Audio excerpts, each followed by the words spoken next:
Hey everyone, my name's Catherine. Welcome to my channel, or welcome back to my channel. Today I'm going to be making this pattern, which is a button-up shirt, and I'm going to be doing version A. I'm looking for more button-up shirts for my wardrobe, and I've had this pattern for maybe like 8 years, and I think it's time to finally actually make it. So I'm going to be making it with this beautiful Shibori fabric. I've dyed it and washed it, and I'm going to iron it and start to cut out the pieces. All right, let's get started. So I dyed this fabric about 3 years ago, and if you're not new here, you know that I do a lot of dyeing on my channel. Normally, Shibori fabric is done with white fabric, so it's white and blue, but I have always liked it on colored fabric as well. So this is on a teal, obviously, and I thought it turned out really nice. That was my little cutting montage, and now let's get into the sewing. I'm going to serge all of the edges of the pockets, and if you don't have a serger, you can also zigzag. So I'm actually adding a pocket. The pattern only has one pocket, but I'm doing two. I'm going to press the seam allowance on both of my pockets for all the edges, and at the top it's about 1 inch. So I'm just going to get them ready to sew onto my shirt. Before I can sew the pockets on, I'm going to mark all of the notches and the center of the darts and the placket fold lines. This is a really important step that helps me to have a successful sewing experience. Next, I'm going to press my placket into place, and then I'm going to sew it as well as the darts before I can put the pockets on. And I'm checking the placket here with the pattern because I found it a little confusing. All right, so I have made the darts on the side, and I've sewn the placket here. And then what I'm going to do is I'm going to tie the tails from the dart, like here, 3 times. This is an alternative to back tacking at the tip of your darts, which can make your darts really pointy. If you do this, it secures it and it kind of softens that point. So now it's time to place the pockets, and there is a marking on the pattern, so I'm just going to make sure that I'm putting the pocket exactly where it should go, and then I'm going to pin it up and get it ready to sew. I'm doing this on both sides of the shirt. And now it's time to sew the pocket onto the shirt, and what I'm doing here is I'm going to start at the seam line that I have already sewn on the pocket, and I'm sewing up to the hem, and then I'm going to go over 2 stitches and then come down and start to sew the pocket onto the front, and that is going to make a little triangle, which is making it really strong so that the pocket will not fall off. And then I'm going to just continue to sew the entire pocket on with a very small seam allowance, probably about 1/16 of an inch, and I'm going to come to the other side of that pocket, and I'm going to sew another little tiny triangle on the other side too. That's a little trick I learned from my tailoring class in fashion school, and it makes the pockets really strong. So now both front pieces are done, and it's time to move on to the back. I'm going to be marking the darts with some tailor tacks at the ends, and you make a long tail and then a loose loop with another long tail on the points that you want marked. And then after you take the paper off, which you have to kind of scrape a little hole so that it comes off, and there you go, you can see. You open up the fabric, and oh, that one's botched, but this one's perfect, and you just clip it. So next I'm going to pin up the back darts and get them ready to sew. I decided to mark these darts off with this quilter's pen just to make it super foolproof. And now I'm going to press it, and next we're going to move on to the yoke.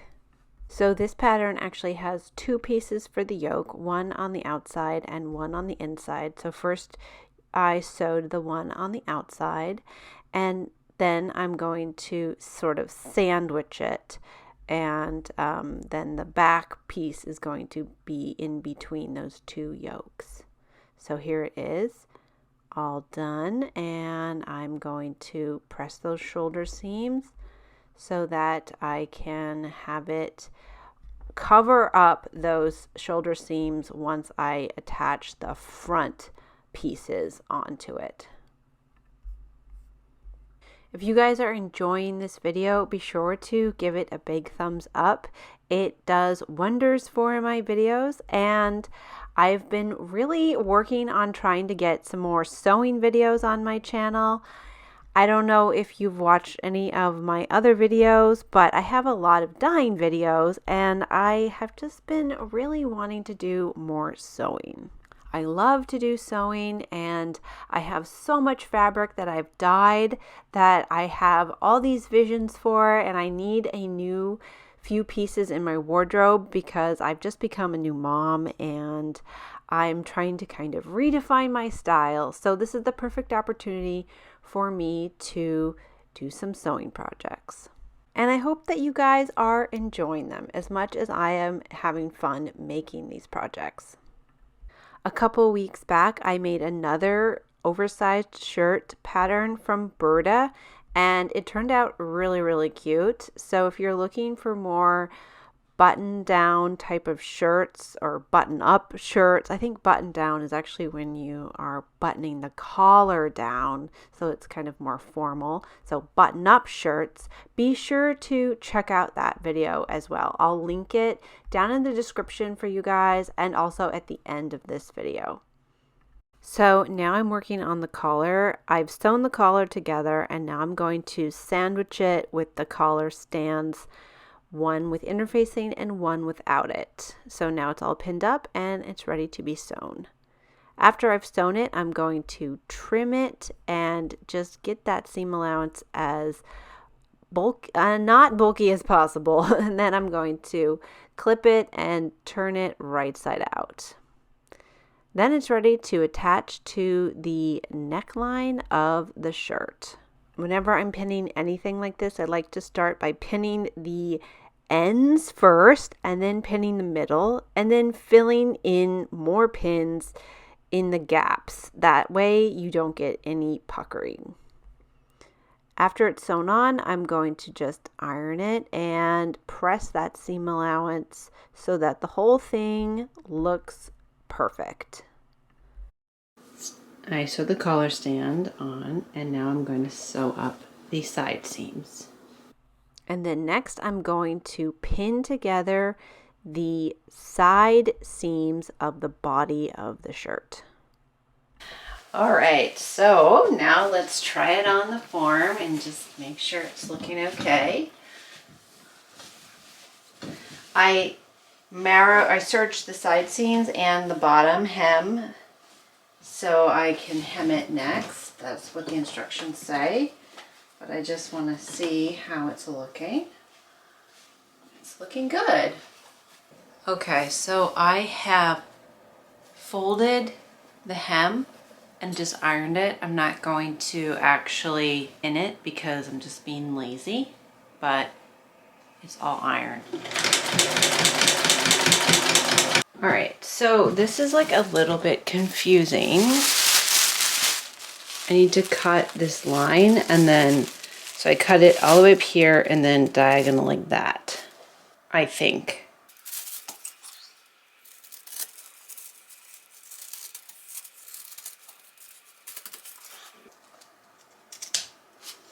Because that way you can hem it like that, and then this will be where this gets attached, I think. Oh, I hope I get it right.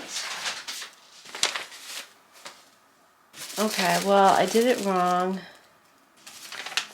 It'll be fine. Cut out 8 notches.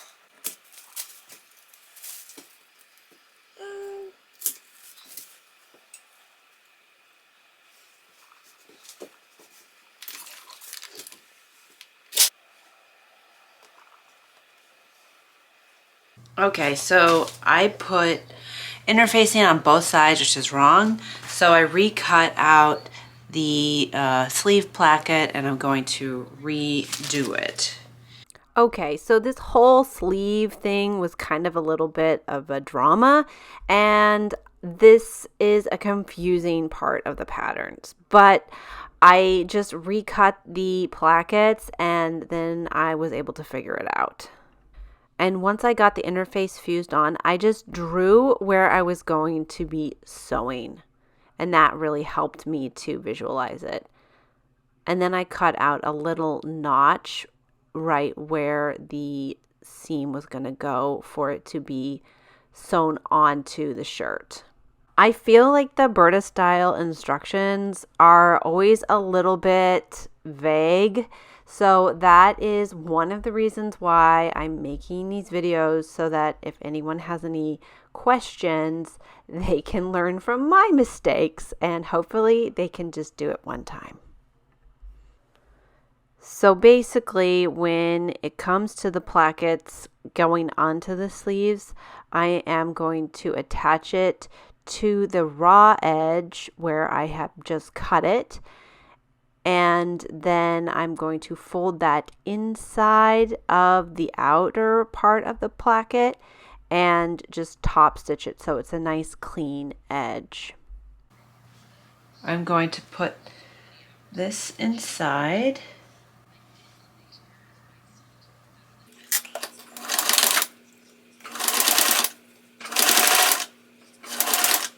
So what I did was I pressed this inside and then I pressed this over so that it's like a flat placket.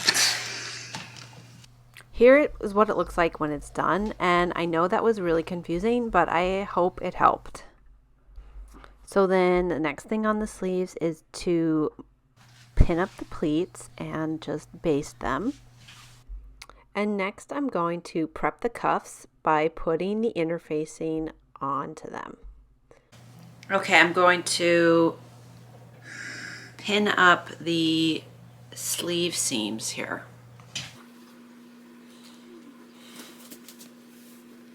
So I've just serged the seam here and I'm going to press it open, or to the side I mean. So now I'm going to pin this cuff. Okay, so I have sewn this all here and now I'm going to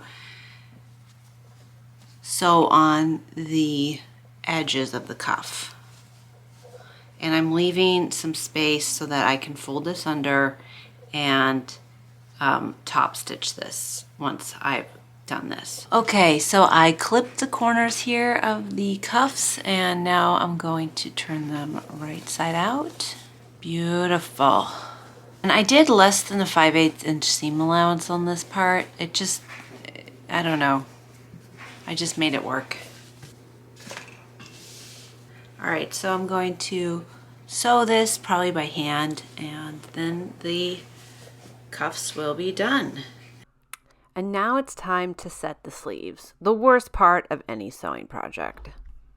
So what I like to do when I'm setting sleeves is to match up the notches, match up the shoulder seam if there is one, and then match up the underarm seam, and then go from there to kind of ease in the fabric into that hole.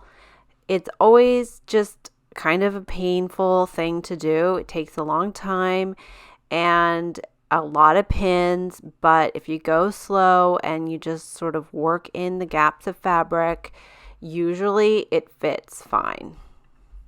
This video is obviously sped up and it took a lot longer, and then of course sewing it, you also need to just take your time and make sure that there are no puckers underneath your sewing foot, and if you do that, then it'll be fine. And of course, if you have to use your seam ripper, that it's not the end of the world. We've all done it, and this is just the hardest part of any project.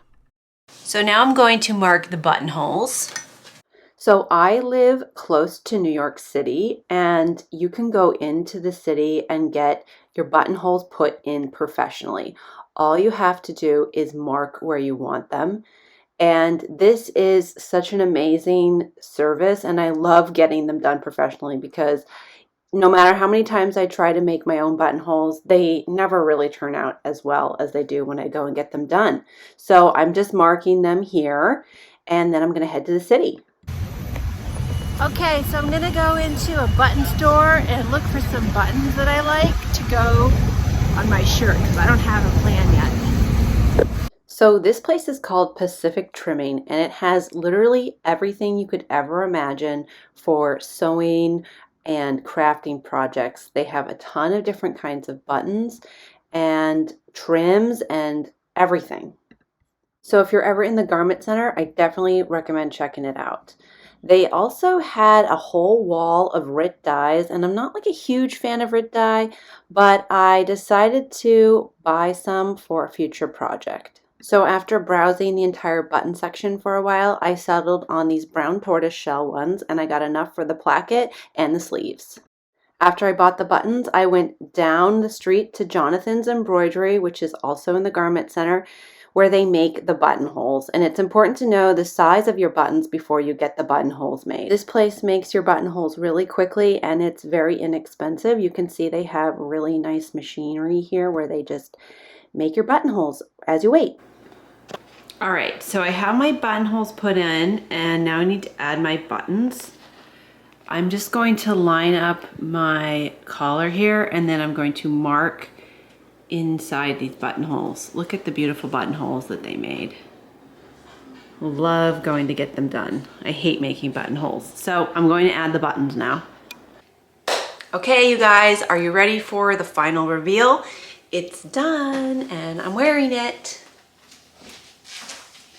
So here it is. I'm wearing it half tucked in, half untucked, and I love this shirt. I think it's really comfortable. It's a little bit oversized.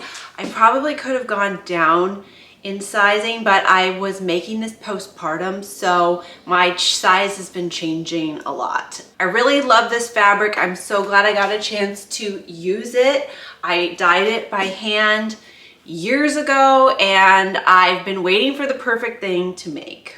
I think it's really beachy with the aqua and the blue. I think it'll be really nice for spring into summer, and I'm excited to incorporate it into my spring wardrobe. One thing I probably would have changed on this pattern if I were to make it again, I think I would make the arms a little bit more narrow, just because they're a little bit big, but it's very comfortable because of that. So I'm not going to go back and change it. But yeah, you could just kind of trim it up in here, just sort of tighten it up with adjusting those seams. But overall, this pattern is a really great pattern. It's beginner-ish. I mean, all of these details of the plackets and the collars and the collar stands and the pockets make it a little bit complicated, but it's those details that make this shirt look really nice. So let me know down in the comments if you've ever made this shirt or if you've made any Burda style patterns before. I know some people don't like Burda style patterns, but I think they're okay. They can be a little bit confusing with the written instructions, but once you kind of get the hang of it, it's not that bad. So I have an entire sewing playlist if you guys want to check it out, as well as another oversized shirt by Burda Style. It's a different pattern and it turned out really nice, so I'll link that at the end of this video if you guys are interested in watching that, if you're looking for another pattern that is really great for an oversized shirt. Okay, I'll see you guys next time. Thanks so much for joining me. All right, bye.